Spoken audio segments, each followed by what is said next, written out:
నువ్వు వ్యాపారం చేయాలని చూస్తే దాంట్లోనే 5 లక్షల మంది నిరుపేదలకు ఇళ్ల స్థలాలు ఇచ్చినటువంటి వాడు భూములు తీసుకున్నవాడు అవుతాడా? మీ ఆలోచనలు, మీ ఆరోపణలకు ఏమైనా అర్థం ఉందా అని అడుగుతున్నాను నేను. ఎప్పటికైనా విజ్ఞులైనటువంటి వాళ్ళు సమాజాన్ని తప్పుతో పట్టించడం అనేది నేరమని ఈ సందర్భం మనం చేస్తున్నాం. ఈ రాష్ట్ర ప్రభుత్వం టైటిలింగ్ యాక్ట్ని అమలు చేయదు. దేశంలో కన్సెస్ వచ్చినప్పుడే దేశంతో సహా మేము చేయాలా లేదన్నది ఆలోచన చేస్తాం. కార్డు 2.0 సాఫ్ట్వేర్ 135 డాక్యుమెంట్స్ జనరేషన్ మాడ్యూల్ని ఒకటి అమలు చేయడానికి ఒక టెస్టింగ్ మెమోని commissioner of inspector general stamps and registration department వాళ్ళు ఒకటి విడుదల చేశారు. దీన్ని చూసినటువంటి కొంతమంది ఆతృతతో ఒక రాజకీయ పార్టీకి నష్టం కలిగించాలని, ముఖ్యంగా వైఎస్ఆర్ పార్టీకి నష్టం కలిగించాలని, తద్వారా తెలుగుదేశానికి ప్రయోజనం కలిగించాలని వారు ఇది అర్థం చేసుకోకుండా అర్థమైన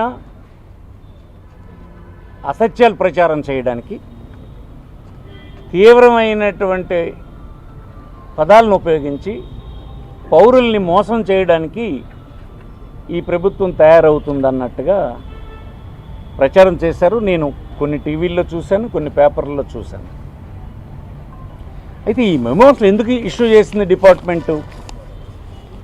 ఈ కార్డ్ అనేటువంటి ప్రాజెక్టు సాఫ్ట్వేర్ బేసికల్ ఇది ఆన్లైన్లో document registration, online slot booking, ఎక్కడి నుంచి ఎక్కడైనా రిజిస్ట్రేషన్ చేసుకునేటువంటి అవకాశం కలిగించేది. ఆటోమ్యుటేషన్ సర్టిఫికేట్ అండ్ ఈసీ జారీ చేయడం, stock holding integration, ఈస్టామ్ software ping వంటి అంశాలకు సంబంధించిన ప్రైమ్ కార్డ్ సాఫ్ట్ మాడ్యూల్ ఇది.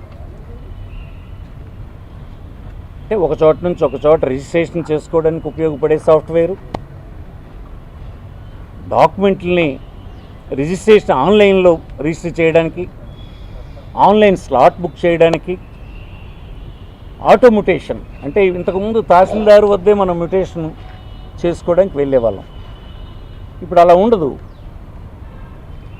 భూమి రిజిస్ట్రేషన్ అయిన వెంటనే ఆన్లైన్లో ఆటోమేటిక్గా మ్యుటేషన్ అయిపోతుంది, రెవెన్యూ రికార్డులో అది రిఫ్లెక్ట్ అయిపోతుంది.